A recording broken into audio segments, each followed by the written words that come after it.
বিসমিল্লাহির রহমানির রহিম। আসসালামু আলাইকুম ভিউয়ার্স, আপনারা সবাই কেমন আছেন? আল্লাহর রহমতে সবাই ভালো আছেন। আমিও আল্লাহর রহমতে অনেক ভালো আছি। প্রতিদিনের মতো নতুন ভিডিও নিয়ে আপনাদের মাঝে এলাম। আমার ভিডিওটা যে যেখান থেকে যেই ভাইয়া আপুরা দেখছেন তাদেরকে জানাই অসংখ্য অসংখ্য ধন্যবাদ। যদি ভিডিওতে একটা লাইক দিতে ভুলে গিয়ে থাকেন তাইলে একটা লাইক দিয়ে আমার ভিডিওটি দেখবেন। আপনাদের কাছে অনুরোধ রইল। আমি আজকে সকাল থেকে ভিডিওটা শুরু করছি। আজকে হচ্ছে শনিবার দিন। সকালে আমার মেয়েকে ডাকতেছি, ওঠে না। আজকে তো স্কুল নাই, তাই উঠতেছে না। তারপর আমি এখন দেখেন সূর্য কিভাবে আমার রুমের মধ্যে এসে পড়েছে। সকালে সূর্য অনেক সুন্দর।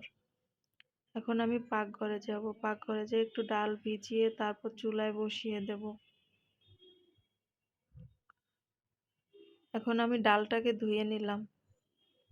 আমার ডালটা ধোয়া হয়ে গেলে চুলায় বসিয়ে দেবো। আমি রান্নাটা তাড়াতাড়ি সেরে নিতে চাই। আমার মতো কে কে এরকম করেন কমেন্টে জানাবেন। আমি তো প্রতিদিন কি করি, যত তাড়াতাড়ি রান্না সেরে নিতে পারি আমি রান্না সেরে নিই। এখন আমি তরকারিগুলো বের করে নিলাম, আমি যা যা রান্না করব।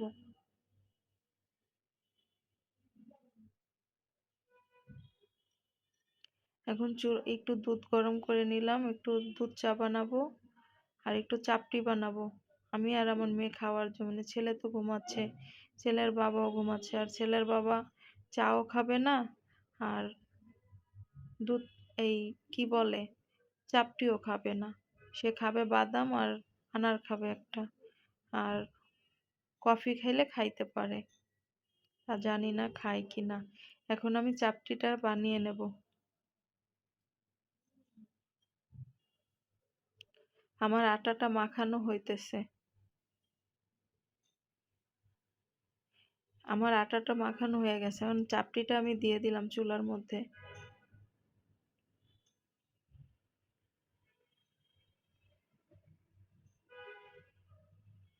পৃথিবীতে মানুষ শুধু হতাশাই কাজ করে, যে কখন সে এই কাজটা করবে, কখন সে ঘুমাবে, কখন সে খাবে। শুধু এই জিনিসগুলো ভাবতে ভাবতেই তো জীবন শেষ হয়ে গেছে, তাই না? সবার জীবনেই তো এইভাবে শেষ হয়ে যায়। যেমন আমাদের জীবন আছে দেখা শুধু রান্না বাড়া করার টেনশন। এই শুধু কিভাবে কোন জিনিসটা রানবো, কোন জিনিসটা খাবো, কোন জিনিসটা তাড়াতাড়ি হবে, এই তো আমাদের কাজ। আমার চাপটিটা বানানো হয়ে গেছে। আমি একে একে সবকটা চাপটি ভেজে নেব।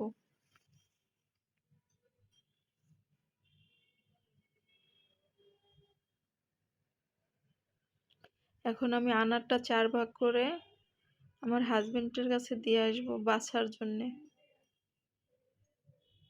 আর যে ফলগুলো আছে ওই ফলগুলোকে আমি ঝুড়ির মধ্যে রেখে দেব।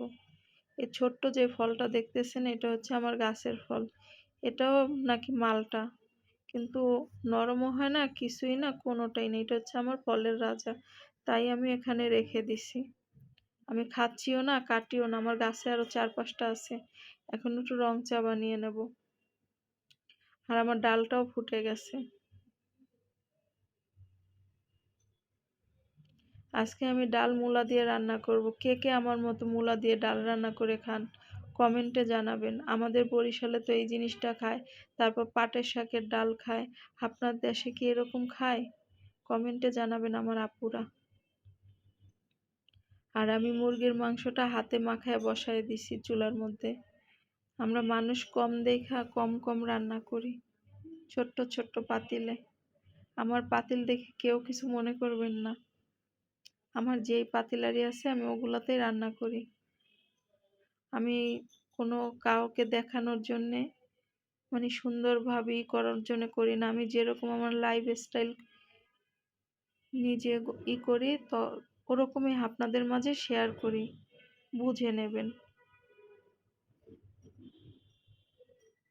এখন আমি একরকম আমি দেখাইলাম আর এক রকম, তাইলে তো আমার হবে না। আমি যেরকম ওরকমই আপনাদের মাঝে আমি শেয়ার করি।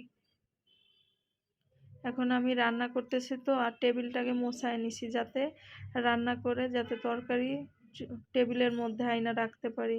আমার ডালটা হয়ে গেছে। আর একটা চাপটি ছিল ওইটা আমি আয়নারে রাইখা দিতেছি। আমার ছেলেকে একটু মাংস তরকারি হইলে একটু ঝোল দিয়ে দেবো নে, একটু মাংস দিয়ে আর ঝোল দিয়ে খেয়ে ফেলবে ওইটা। এখন আমি মাছটাকে মাখায় বসায় দেবো। মাছটাকে মাখাইয়া চুলার মধ্যে বসায় দিলাম। আমার তরকারিটাও হয়ে গেছে। এখন আর একটা পাত্রে ঢেলে নেব। একটু জিরার গুঁড়ো দিয়ে নিলাম।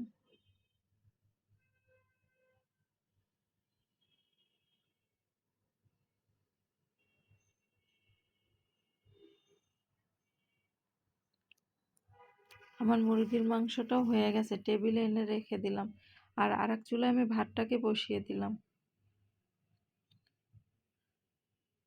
আর গুঁড়া মাছটা হইতেছে। আমার ভিডিওটা এই পর্যন্ত যেই যেই আপুরা দেখছেন তাদেরকে জানাই অসংখ্য অসংখ্য ধন্যবাদ। ভিডিওর এই পর্যায়ে আইসা বলি, কেউ যদি লাইক দিতে ভুলে গিয়ে থাকেন তাহলে একটা লাইক দিয়ে দেবেন। আর যদি আমার ভিডিওর কোনো অংশে আপনাদের কাছে ভালো লেগে যায় তাহলে আমার চ্যানেলটা সাবস্ক্রাইব করে দেবেন, এটা আমার অনুরোধ আপনাদের কাছে। আমি এখন পটলগুলো ভেজে নেব।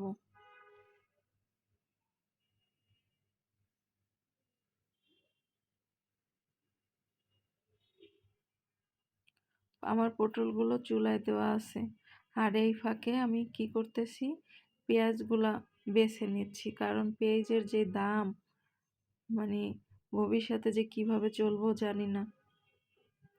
এই পেঁয়াজগুলা 3 দিন আগে এনেছিল, তাই আমার খেয়াল ছিল না। আজকে আমি বের করছি বলে যে বাচ্চা পরে সুন্দর করে রাইখা দেব। এখন আমি এই পেঁয়াজগুলোকে আলাদা আলাদা পাত্রে রাখবো। আপনারাও কি এইভাবে করেন আমার মতো?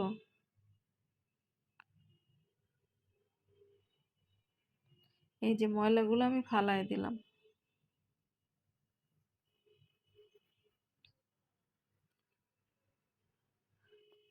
এখন আমি এটাকে ফ্রিজে রেখে দেব।